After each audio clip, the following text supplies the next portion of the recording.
udtømt, ja. Nørd!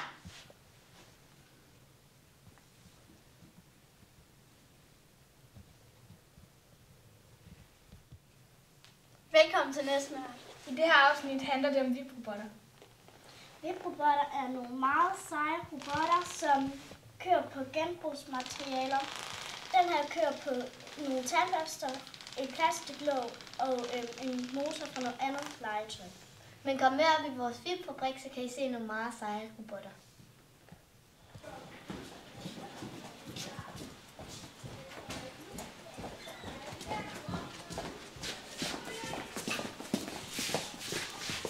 Og det her er vores seje VIP-fabrik.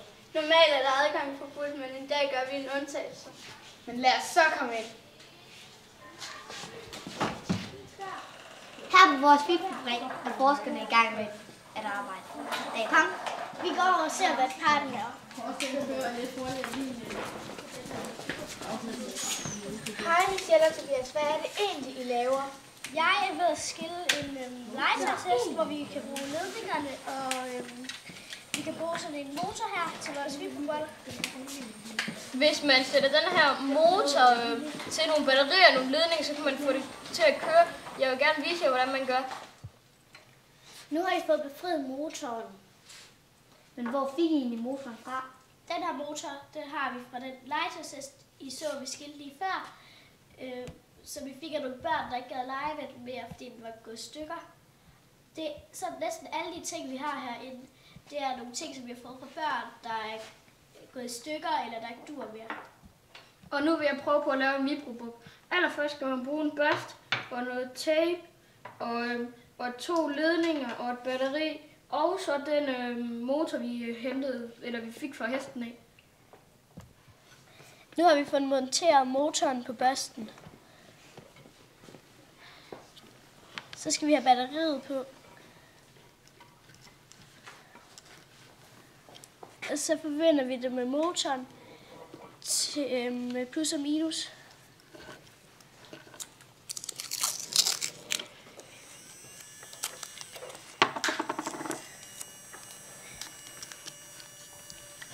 Så nu kører motoren. Hvis man mærker hernede, kan man mærke, at den bevæger sig. Men den kører lidt for godt. Så vi skal have lavet ubalance ned i enden på den, for den bevæger sig.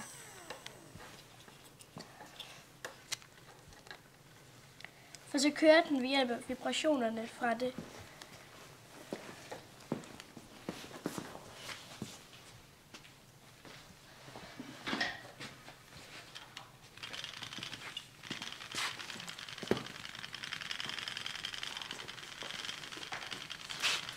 Hvis man sætter en anden ting på ude i enden, kan den køre anderledes.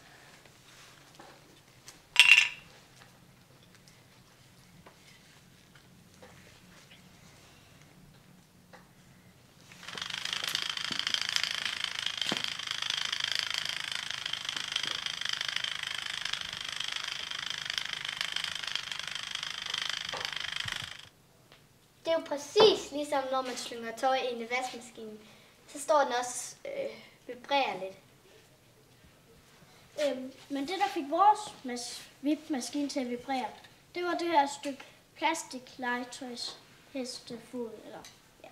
Og et stykke træ, vi havde fundet. Man kan jo sådan set bruge hvad som helst til det, bare det virker. Og det var så alt, hvad vi havde til jer i dag. Vi håber, I får lyst til selv at gå hjem og lave seje VIP-robotter. Hej hej! Farvel!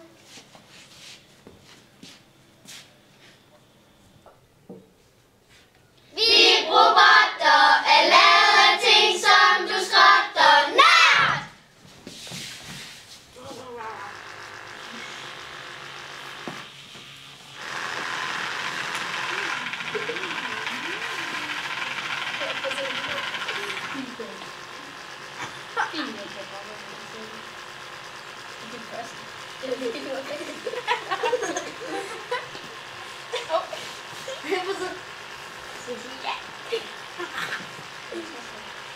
Ej,